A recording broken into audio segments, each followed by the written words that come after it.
Nagsisimula ang palabas sa isang asasin na nakipagkita sa isang tiwaling opisyal upang tapusin siya. Bagaman sinusubukan ng opisyal na makiusap para sa nasabing asasin, ngunit walang awa pa rin siyang tinapos. Sa ibang lugar may isang Special Forces unit na nagsasagawa ng operasyon ng paghuli. Ang misyon na ito ay pinamumunuan ng pinuno ng intelligence ng South Africa na nagngangalang Mole. Inatasan silang hulihin ang isang dating opisyal na nagngangalang Johnny, na sinibak sa pwesto dahil sa pagsuway sa kanyang mga nakatataas, at gayon din sa pagnanakaw sa mga sikretong file na naglalaman ng ebidensya ng katiwalian ng Pangulo. Si Mole ay nagdalaga kay Agent Tiger upang pasukin ang pinagtataguan ni Johnny. Nang may napansin si Tiger, sumiklab ang matinding labanan at pagkatapos na maalis ni Tiger ang kain na hinala. Si Tiger ay nakipag-ugnayan kay Mole at ipinaalam sa kanya na ang sospek ay hindi si Johnny. Nang marinig ito ni Mole, galit na galit siya dahil ang kanyang misyon ay hindi nasunod ayon sa plano. Inutusan niya sina Beth at Naledi na hanapin si Johnny. Pagkatapos ay binisita ni Mole ang bahay ni Daza ang presidente at ibinalita na hindi pa nakikita ng kanyang mga tauhan si Johnny. Labis na nadismaya si Daza sa kanyang narinig dahil gusto niyang maaresto kaagad si Johnny at dahil ang mga file na hawak ni Johnny ay makakasira sa kanya. Samantala ang pangunahing tauhan ng pelikula ay si Zuko, isang brutal na mamamatay tao na ngayon ay gusto ng magretiro at mamuhay na masaya kasama si Malaym ang kanyang asawa. Si Malaym ay isang balo na mayroon ng anak na lalaki na nagngangalang Paka, na itinuturing ni Zuko bilang sarili niyang anak. Maya-maya lang ay may bumisita sa bahay ni Zuko at ito si Johnny. Sina Zuko at Johnny ay miyembro ng isang underground na organisasyon na kilala bilang mga hunter. Sa madaling salita ang hunter organization ay naglalayong manghuli at maalis ang mga tiwaling opisyal. Gustong imbitahan ni Johnny si Zuko upang matanggal si Daza sa posisyon na lalong nagiging corrupt. Natatakot din siya na si Daza ay muling mahalal sa darating na halalan. Gayunpaman si Zuko ay nagpasya na magretiro at gustong magsisi ng lubos.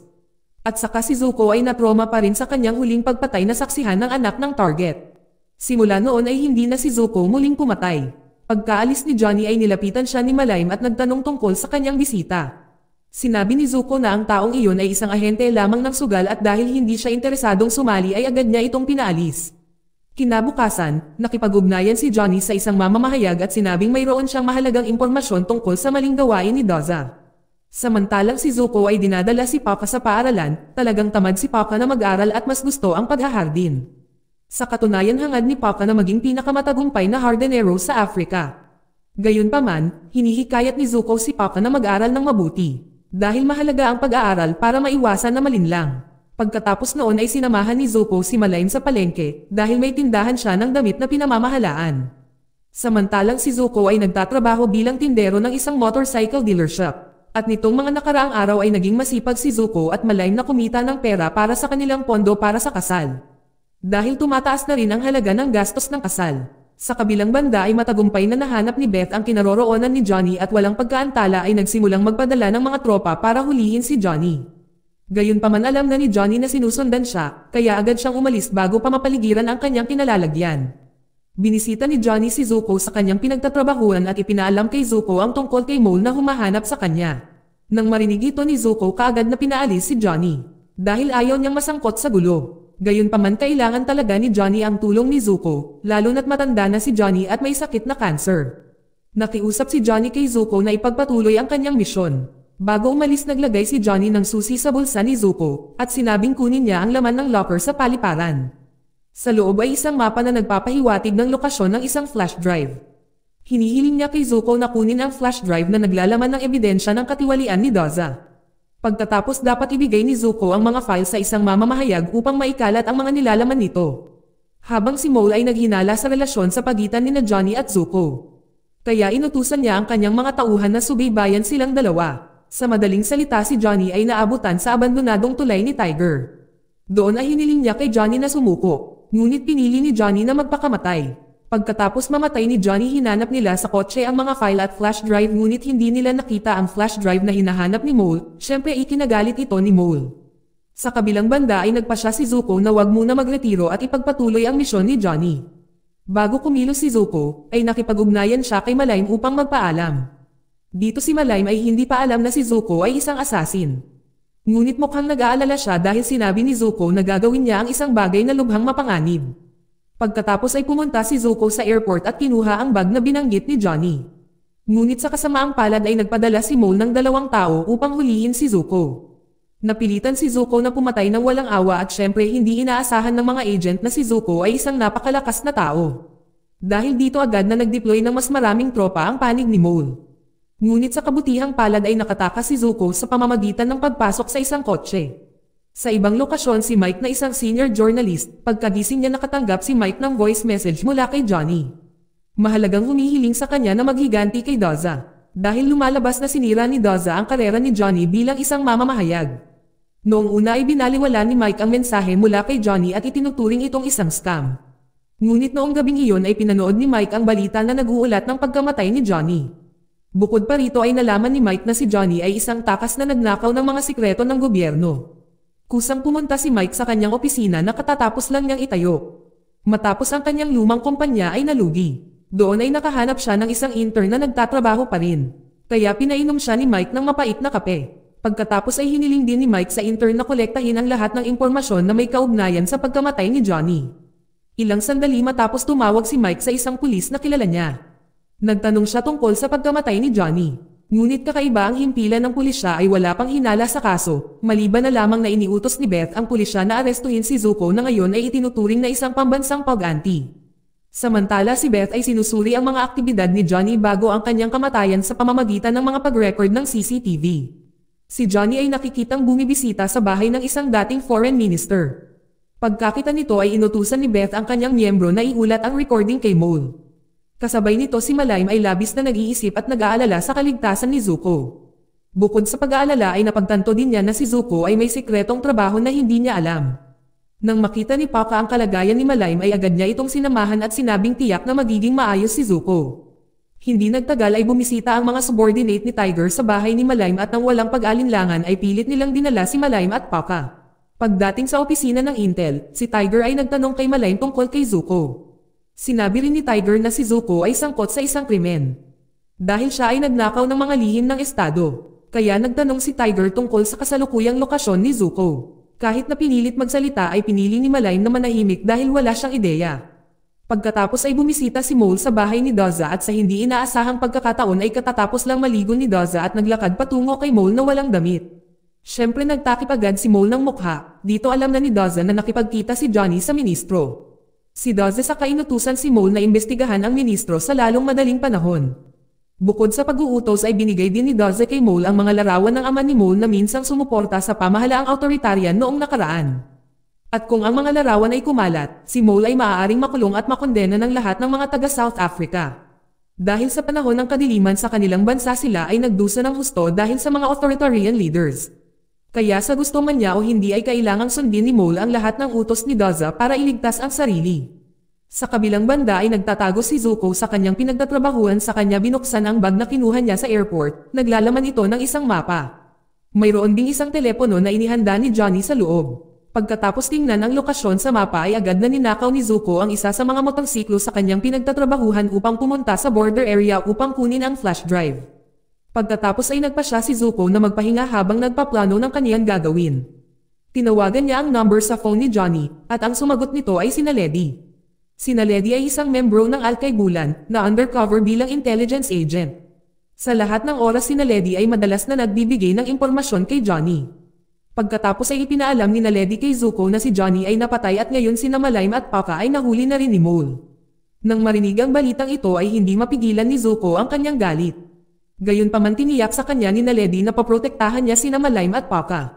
Kaya sa ngayon ay kailangan ni Zuko tumutok sa kanyang pangunahing misyon. Matapos ibaba ang telepono ay nakonsensya si Zuko sa paglalagay sa panganib sa kanyang pamilya. Sa katunayan ay gusto lang ni Zuko na mamuhay ng mapayapa at hindi na humarap sa mga plano ng Al-Kaibulan. Subalit kasabay nito ay naalala rin ni Zuko ang kanyang panunumpa ng katapatan sa organisasyon. Kinaumagahan ipinaalam ng intern kay Mike na viral na ngayon sa internet ang balita tungkol sa ginawa nila kay Johnny. Dito malaki ang kumpiyansa ni Mike na magtatagumpay muli ang media company niya. Bukod pa doon ay galit din siya kay Doza na sumere sa kanyang career. 4 years ago inimbestigahan ni Mike ang kaso ng katiwalian ni Doza at dahil sa aksyon na iyon ay tahimik na isinara ng gobyerno ang opisina ni Mike. Sa kabilang banda ay matagumpay na nasubaybayan ni Beth ang ruta ng pagtakas ni Zuko. At walang pag-aalinlangan na inutusan ni Mole ang pulisya na ipakalat ang impormasyon ng malawakan hanggat maaari. Na mayroong mapanganib na kriminal na gumagala. Sa parehong oras palihim na nakipagkita sina Lady kay Malaym sa silid ng interogasyon at pagkatapos ay sinabi sa kanya na siya ay isang mabuting kaibigan ni Zuko at tutulungan siyang makatakas. Subalit sa ngayon ay hiniling ni na Lady kay Malaym na manatiling kalmado at maghintay ng tamang sandali upang makatakas. Sa kasamaang palad ang pagbabalat kayo ni na Lady ay natuklasan ng mga tauhan ni Mole at agad nilang hinuli si na Lady. Kasabay nito si Zuko huminto sa isang gasolinahan para mag-refuel. Dito sabi ng gas station attendant na naghahanap daw ng delikadong takas ang pulis na kamukha ni Zuko. Tsaka hinarangan na rin ng mga pulis ang mga kalsadang dinaanan ni Zuko. Nang marinig ang paliwanag ng attendant si Zuko ay nagpahayag ng kanyang pasasalamat.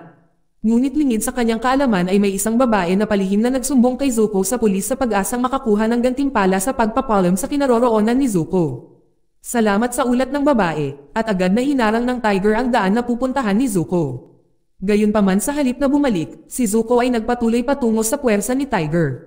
Nang makita si Zuko si Tiger at ang kanyang koponan ay hindi nananatiling walang ginagawa. Mula sa loob ng helicopter ay patuloy na binaril ni Tiger si Zuko. Ngunit habang nakasakay sa kanyang motorsiklo ay naiwasan ni Zuko ang lahat ng mga putok. Nang makita niya isang pambungad, si Zuko ay agad na sinira ang helicopter ni Tiger. Pagkatapos ay itinago ni Zuko ang kanyang motor sa mga palumpong, pagkatapos ay balak ni Zuko na pumunta kay Tigre at sa punong tanggapan ng kanyang koponan upang patayin silang lahat para wala ng mga hadlang sa kanya. Habang sina na Lady at Malaym ay sinubukang tumakas mula sa intelligence office. Sa kasamaang palad ay nahulog si Malaym mula sa gusali at namatay. Napilitan sina Lady na iwan ang katawan ni Malaym at agad na humanap ng tagwan. Dito sina Lady ay nag-guilty dahil hindi niya natulungan si Malaym. Para matapos ng mabilis ang kanyang mission tinawagan niya ang ministro na nagtatrabaho sa kanyang organisasyon. Sinabi niya na makipagkita agad kay Mike dahil sa ngayon si Mike lang ang makakatulong sa pagpapakalat ng ebidensya ng katiwalian ni Doza. Sa ibang lugar inutusan ni Mole ang kanyang tauhan na dalhin si Paka. Ang plano ni Mole ay gawing hostage si Paka para maging banta kay Zuko. Nalaman ni Paka na namatay na si Malaym at syempre hindi mapigilan ni Paka ang kanyang kalungkutan.